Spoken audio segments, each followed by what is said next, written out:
真正厲害的人為什麼不着急出手？很多人輸的不是能力，而是時機。你有沒有發現，人生裡有一種失敗最讓人覺得可惜？不是因為沒有能力，也不是因為沒有機會，甚至不是因為不夠努力，而是明明已經看到了希望，卻偏偏倒在了離成功最近的時候。有些人剛剛學會一點本事，就迫不及待地想證明自己；有些人剛賺到第一桶金，就開始幻想財富自由；還有一些人剛剛得到一次機會，就恨不得把所有的籌碼一次性的全部押上。後來他們失敗了，很多年以後，他們總会說一句话：我只是運氣不好。可是如果把時間倒回去，再看他們當初走的那一步，你会发现，真正的問題從來不是運氣，而是他們太早了，太早相信自己已經準備好了，太早相信機會就是命運，太早相信只要敢賭就一定能贏。可是人生從來不是這樣運行的。我曾經聽過一個航海家的故事，他說，每一個真正經歷過大海的人都知道一件事情，沉船往往不是因為風暴，而是因為提前立港。很多人覺得只要船造好了就可以出海，其實不是。真正遠航之前，一艘船要经历無數次的檢查，船體有沒有細小的裂縫，發動機連續運轉是否穩定，導航設備是否準確，船員之間是否形成默契，補給是否充足，航線有沒有暗礁，潮水有沒有真正漲起來。如果這些條件有一項沒有準備好，經驗豐富的船長寧可繼續停在港口，也絕不會為了趕時間把整艘船推向大海，因為他知道真正毀掉一艘船的不是不会航海，而是在錯誤的時間驶向正確的大海。人生又何嘗不是如此？很多人的失敗不是因為能力不夠，而是能力剛剛出現，承載能力卻還沒有成熟。就像一粒種子，春天剛剛破土，就希望自己立刻長成參天大樹，風一吹它就折斷了。樹沒有錯，只是根還沒有扎穩。易經64卦為什麼把乾卦放在第一？就是因為乾代表天，代表萬物最初的生命力，代表一切成長的開始。而乾卦的第一爻沒有告訴人如何成功，也沒有教人如何争夺，它只留下了4個字：初九，潛龍勿用。就是這短短4個字困惑了無數人2000多年。既然是龍，為什麼不能飛？既然已經有能力，為什麼不用？難道真正有本事的人都要把自己藏起來嗎？很多人第一次讀到這裡，心裡會產生一種不服氣，尤其是在今天這個時代，人人都在講風口，講機會，講搶跑，講不能輸在起跑線上。社交媒體每天都在告訴你，別人25歲已經創業成功，別人30歲已經實現財富自由，別人一條視頻賺了幾十萬，別人1年完成了別人10年的積累。你開始害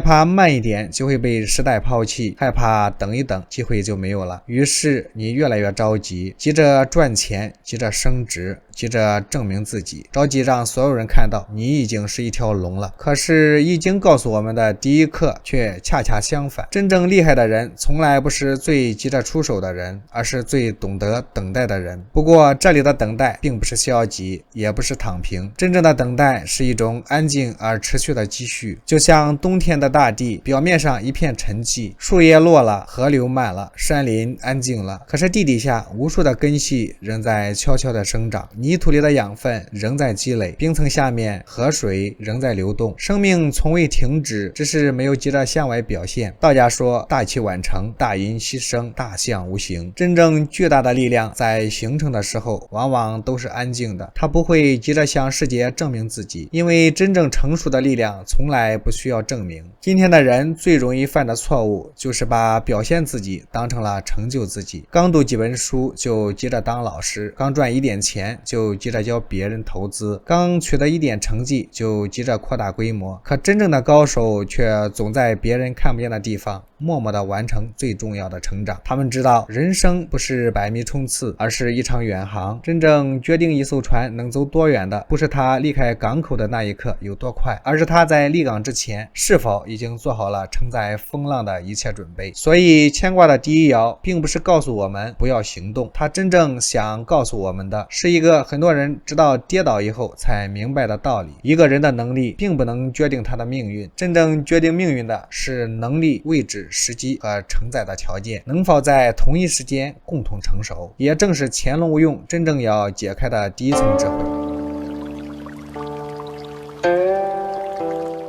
潛龍勿用不是沒有能力，而是知道什麼時候不用。有一句話，很多人年輕的時候聽不懂，到了40歲、50歲再回頭看，卻覺得字字千金。真正的高手不是贏在能力，而是贏在節奏。為什麼同樣2個人擁有相近的能力，一個最終飛黃騰達，一個卻半途而廢？為什麼有的人每一步都踩在時代的節點上，而有的人明明很努力，卻總是差那麼一點點？易經給出的答案不是能力，也不是命運，而是一個字：时。古人說，得时者昌，失时者亡。一件事情做得太晚，固然會錯過時機，可是做得太早，同樣會造成災難。真正毀掉一個人的，很多時候不是錯，而是太早對了。乾卦文言在解釋潛龍勿用的時候，只用了6個字：龙得而隱者也。很多人讀到這裡，只注意到最後一個隱字，因為古人是在勸人低調。其實真正重要的是前面2個字：龍得。為什麼不是龍行？為什麼不是龍力？偏偏是龙德。因為在易經裡，德從來不是道德那麼簡單，德是一個人真正具備了承載力的內在品質。換句話說，潛龍不是一條還沒有成長的小龍，它已經擁有了飛翔的能力，它的筋骨已經成熟，它的力量已經形成，它的方向已經明確。它不是不会飞，而是知道什麼時候飞。这才是高手与普通人最大的区別。普通人擁有一點能力就想立刻兌現，高手擁有10分能力卻只表現3分。不是因為膽小，而是因為知道真正決定成敗的從來不是能力本身，而是能力是否遇到了正確的時位。文言接着又說，不議乎事，不成乎名。短短8個字幾乎可以治癒今天所有人的焦慮。什麼叫不議乎事？不是利群所居，也不是與社會對抗，不因為整個世界都在奔跑，你就忘了自己的節奏。今天我们每天都会看到各種各樣的成功故事，有人直播1年賺了幾百萬，有人投資一個項目實現了財富自由，有人20多歲就擁有了別人一輩子都沒有的財富。算法每天都在推送這些故事，時間久了，你開始產生一種錯覺，仿佛別人都已經到達了終點，而自己還停留在起跑線。於是你越來越着急，別人創業你也創業，別人投資你也投資，別人辭職你也辭職，別人做什麼你就跟着做什麼。最後你不是輸給了別人，而是輸給了自己的焦慮。易經說不議乎事，真正厲害的人不會讓世界決定自己的節奏。別人的起飛那是別人的風，你的風還沒有來。那麼什麼叫不成乎名？很多人奮鬥不是為了真的成長，而是為了證明自己比別人優秀，證明別人當年看錯了自己，證明親戚朋友應該重新認識自己。於是一個很奇怪的現象出現了，很多決定不是為了未來，而是為了面子。明明資金不足，卻要買超出能力的房子；明明經驗不夠，卻硬接自己駕馭不了的項目；明明公司還沒有盈利，卻急着擴大規模。為什麼？因為他們想讓別人看見。可易經告訴我們，真正成熟的人不需要急着讓別人知道自己的價值，因為真正的價值不會因為別人今天沒有看見就消失，太陽不會因為烏雲遮住就停止發光，真正的龍也不會因為短暫的潛伏就失去騰飛的能力。這裡我特別喜歡用一個畫面來理解潛龍。想象一下，一張拉滿的弓，弓弦已經繃緊，箭已經搭好，所有力量都集中在那一瞬間。可是弓箭手遲遲沒有放箭，旁邊的人開始着急，為什麼還不射？再不射，獵物就跑了。可是真正優秀的獵人知道，射箭不是比誰快，而是比誰準。風向沒有穩定，獵物沒有進入最佳距離，哪怕早1秒放箭，都有可能前功盡棄。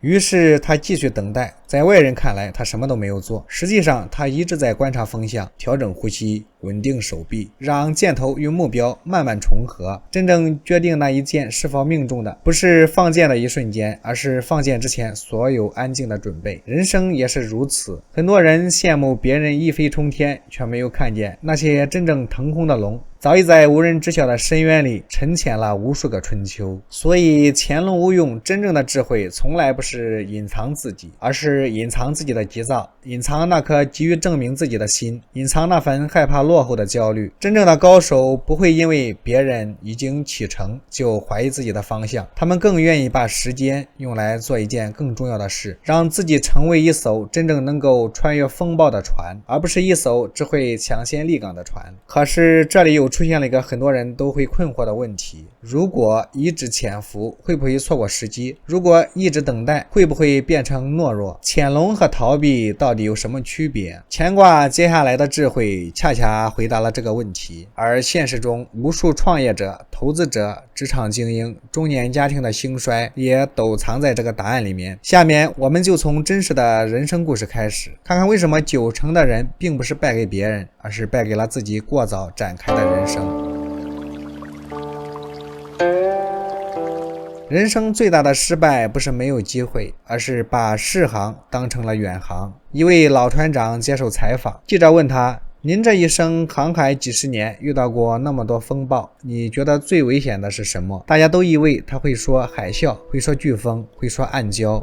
可老人沉默了一會兒，只說了一句話，真正沉没的船大多不是因為風浪，而是因為船長高估了自己。這句話聽起來像是在說航海，其實說的是人生。很多人不是輸在不會做事，而是輸在剛刚取得一點成績，就誤以為自己已經擁有了駕馭更大風浪的能力。易經講潛龍勿用，其實提醒的就是這種最容易被人忽略的危險。危險從來不是沒有力量，而是力量剛剛長出來就着急證明它。現實中這樣的故事每天都在發生。一個年輕人創業，他花了1年的時間，終於做出來第一版產品。第一批用戶來了，有人願意付費，有人主動推薦，每天醒來後台都会增加幾十個新用戶。他興奮極了，他覺得屬於自己的時代來了，於是他開始租更大的辦公室，裝修要有格調，家具要有品牌，員工一下子從3個人增加到30個人。他開始設計企業文化，制定5年戰略，甚至已經開始規劃上市。表面看一切都欣欣向榮，可只有他自己不知道，真正支撐這家公司運轉的不是商業模式，而是那一點點還沒有驗證完成的運氣。產品的問題還沒有徹底解決，用戶為什麼留下來沒有真正研究清楚，盈利模式也只是剛剛看見一點輪廓。本來一艘船還停在港口試航，他卻已經把它當成了遠洋巨輪，裝滿了貨物駛向了深海。後來呢，資金鏈斷裂，團隊解散，辦公室退租。很多人說是市場不好，可真正壓垮他的從來不是市場，而是把适航當成了遠航。道德經裡有一句很多人都知道的話，驥者不立，跨者不行。踮起腳尖的人站不久，邁步太大的人走不遠。為什麼？因為所有超載自身承載能力的動作都需要額外消耗力量。像一棵樹，枝葉可以一夜之間長出來，可下面的根必須是一年一年往地下扎。如果樹冠越來越大，根卻沒有繼續向下生長，那麼第一場暴風雨就會告訴他什麼叫現實。人生也是一樣，財富增長太快而認知沒有跟上，職位提升太快而德行沒有跟上，名氣來得太快而心性沒有跟上，最後擁有的一切都會變成壓垮自己的重量。所以易经真正擔心的從來不是一個人成長得慢，而是成長得太快，快到自己的根還來不及扎穩。職場上更是如此，我見過很多優秀的人，能力很強，執行力也很高，剛剛做出一點成績就開始主動承擔所有責任，領導還沒有交代，他已經替領導做出了決定，团隊還沒有信任他，他已經開始指揮別人，位置還沒有真正站穩，就提前扛起了那個位置才應該承擔的壓力。結果呢，項目失敗的時候，第一個承擔責任的就是他，成功的時候功勞卻未必屬於他。很多人覺得這是因為自己遇人不淑，其實還有另一個原因，位置還沒有真正屬於你。易經反復強調一個詞叫實位。什麼叫實位？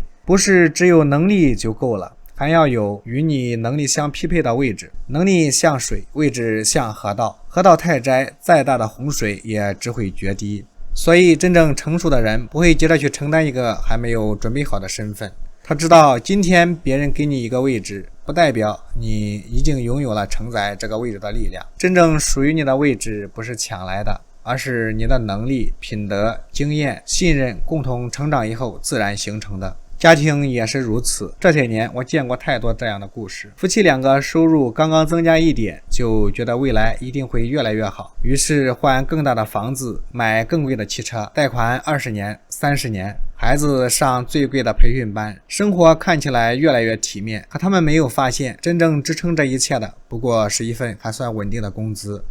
一旦行業變化，公司裁员，父母生病，孩子教育支出增加，整個家庭就像一艘突然超載的船，過去覺得是幸福的東西，忽然變成了沉重的負擔。房貸每個月都在催促，車貸每天都在提醒，信用卡不斷累積。一家人的生活不再是為了未来，而是為了還昨天的決定。這不是房子的問題，也不是汽車的問題，而是船上的貨物已經超過了此時水位能夠承載的重量。人生很多痛苦都不是因為沒有得到，而是因為得到的太早。那麼有人會問，難道我們什麼都不要做嗎？机会來了也不要抓嗎？当然不是。易经從來沒有讓人保守，真正的問題不是做還是不做，而是什麼時候做，做到什麼程度。真正的乾隆不會因為有了一點力量就幻想自己已經能夠腾雲駕霧，他更願意把每一次小成功當成一次試航，修正方向，驗證能力，積累經驗，建立人心，等待自己的船一天天變得更加坚固。因為他知道，真正決定一艘船能不能横渡大洋的，不是第一次試航是否順利，而是他是否能夠经历無數次風浪以後依然穩穩的航行。可是這裡還有一個最關鍵的問題沒有解決，如果一直等待，怎麼判斷自己是在潛龍還是已經變成了逃避？這是乾卦真正的精髓，也是古人最深的一層智慧。下面我們将进入乾卦文言中最容易被忽略的幾句話：樂則行之，憂則為之。潛龍勿用，下也；見龍在田，利見大人。真正的高手並不是一直等待的人，而是該潛時沉得住氣，該飛時絕不猶豫。這才是易經所說的識位之道。真正的高手不是一直等待，而是懂得识位，该潛是潛，該飛是飛。易經最大的智慧從來不是教人算命，而是教人看时。古人为什麼反复強調一個時字？因為同樣一件事放在不同的時候，結果可能完全相反。春天播種是順天時，秋天播種就是逆天时，不是種子變了，而是时機變了。所以易經真正研究的不是誰會成功，而是什麼時候成功。乾卦6爻其實講的就是一條龍的一生，從潛龍到見龍，再到飛龍，最後亢龍。它不是在講神話，而是在講一個人成長的規律。最可怕的不是龍飛不起來，而是潛龍的時候就想着飛龍的事情，飛龍的時候又忘了自己終究會走到亢龍。真正懂得易經的人都明白一句話：人生最大的智慧不是努力，而是順勢。乾卦文言繼續解釋初九時，說了一句很多人容易忽略的話：樂則行之，憂則為之，卻乎其不可拔。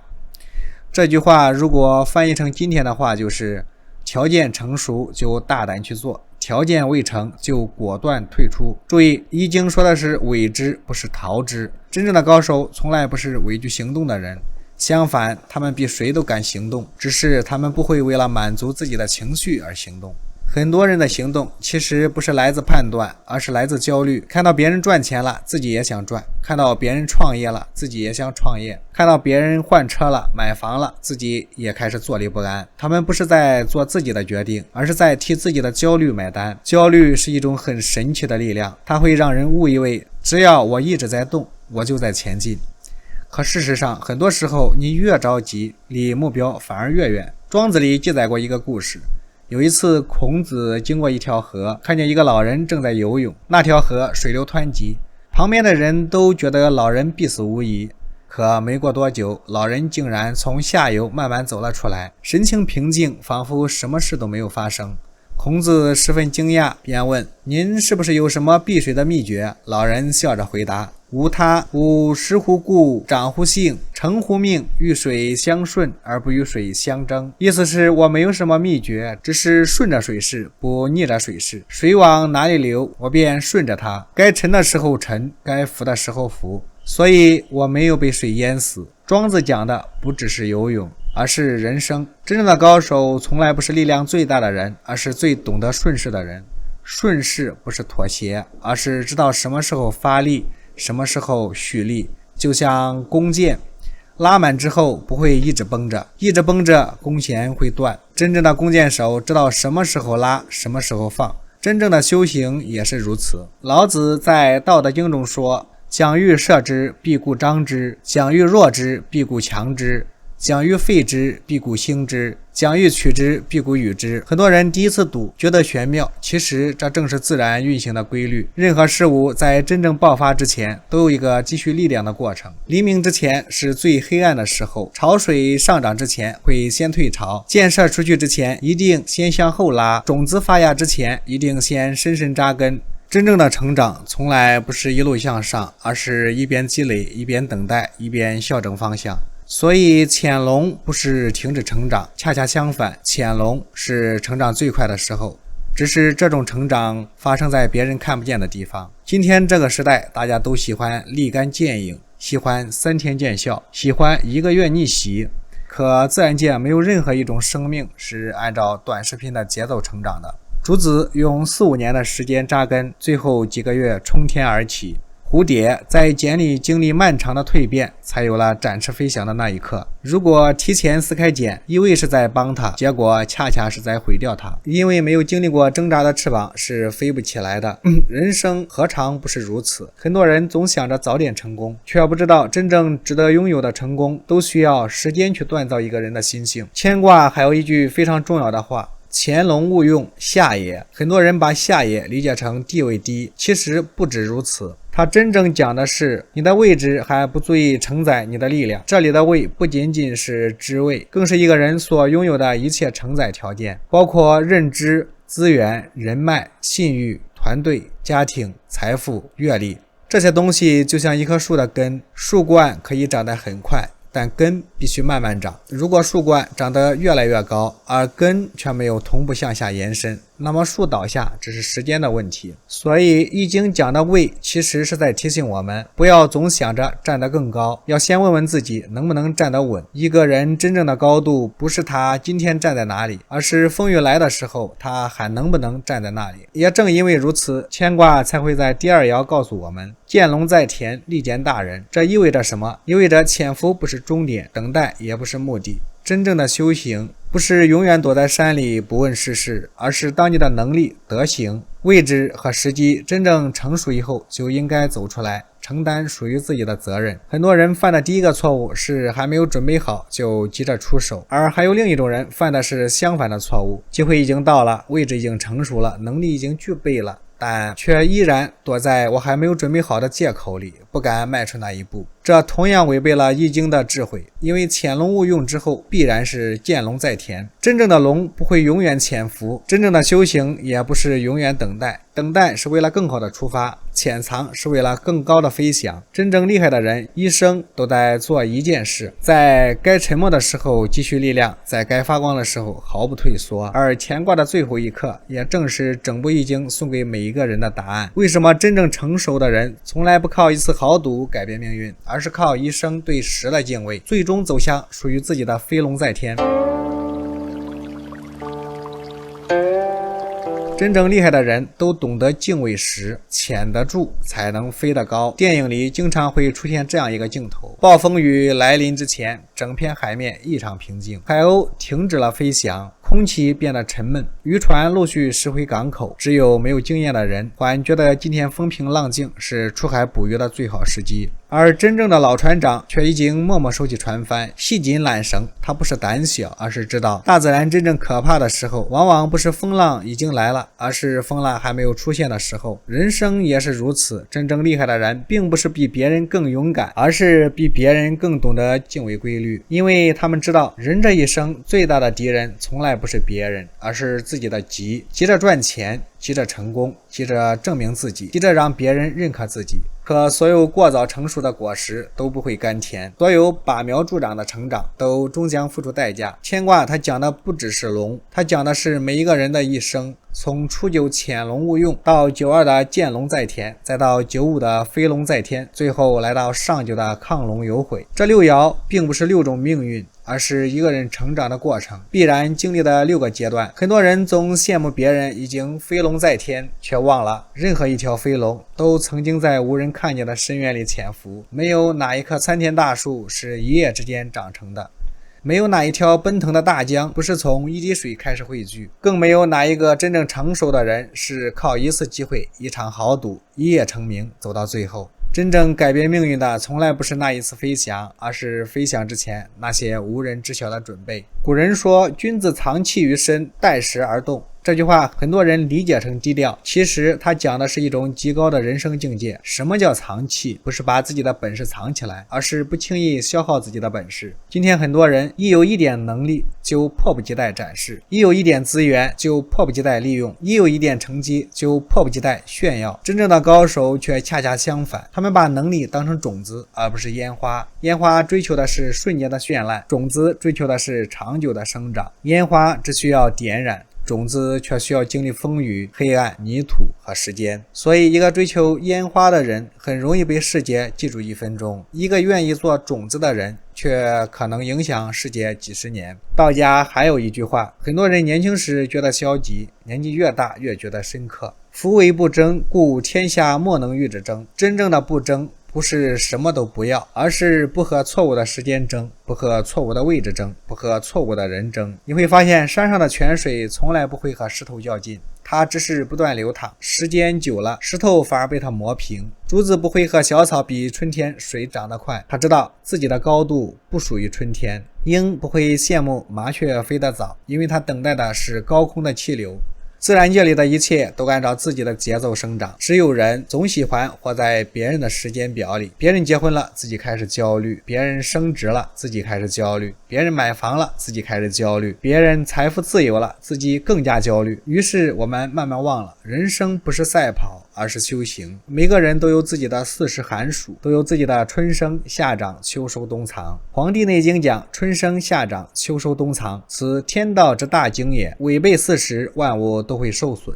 違背成長規律，人生同樣會失衡。乾卦真正偉大的地方，不只是告訴我們潛龍無用，更重要的是它沒有讓龍永遠潛伏。到了92，他說見龍在天，利見大人。到了95，他又說飛龍在天，利見大人。這意味着什麼？意味着真正的修行從來不是躲避世界，而是在時機成熟的時候勇敢承擔世界。該潛藏的時候你能耐得住寂寞，該劍的時候你勇敢接受考驗，該飛的時候你有承擔天下的胸懷。而當站到人生最高處的時候，又開始記得亢龍有悔，懂得收斂鋒芒，不失敬畏。這就是乾卦6爻真正完整的人生。很多人只學會了奮鬥，卻忘記了等待；有人學會了等待，卻沒有勇氣出發；有人終於飛上了天空，卻忘記了敬畏天地。所以他們只學會了乾卦的一半。真正讀懂易經的人會明白，人生沒有哪一個階段可以永遠停留，潛不是終點，飛也不是終點。真正重要的是，每一步都走在屬於自己的實位上。最後，我想把易經的智慧化成一句送給每一個正在奮鬥的人：如果你今天還默默無聞，不必焦慮，也許你正處於屬於自己的潛龍勿用。繼續讀書，繼續修德，繼續積累，繼續讓自己根扎得更深。不要因為別人已經開花了，就懷疑自己的春天還沒有到來，因為真正屬於你的花期，沒有人可以替代。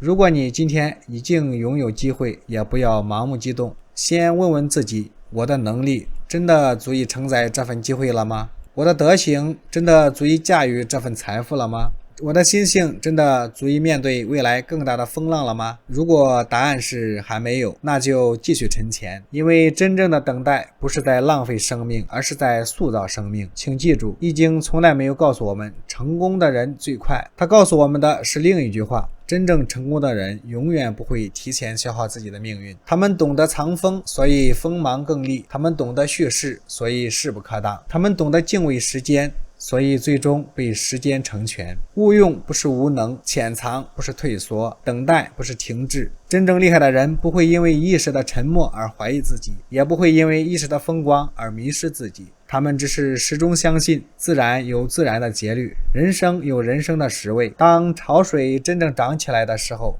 江河不會拒絕奔流。當春風真正到來的時候，萬物都會破土而出，而真正成熟的人也終將在屬於自己的時刻從深淵腾空，一飛沖天。易經乾卦第一爻只留下4個字：潛龍勿用。很多年以後，你會發现這4個字不是讓你放棄機會，而是讓你學會敬畏時機。該潛的時候藏鋒養德，該建的時候挺身而出，該飛的時候全力以赴，該退的時候守住初心。這就是乾卦，也是一個人從平凡走向非凡的一生。這裡是道我閱览，帶你透過古人的眼睛看清今天的世界。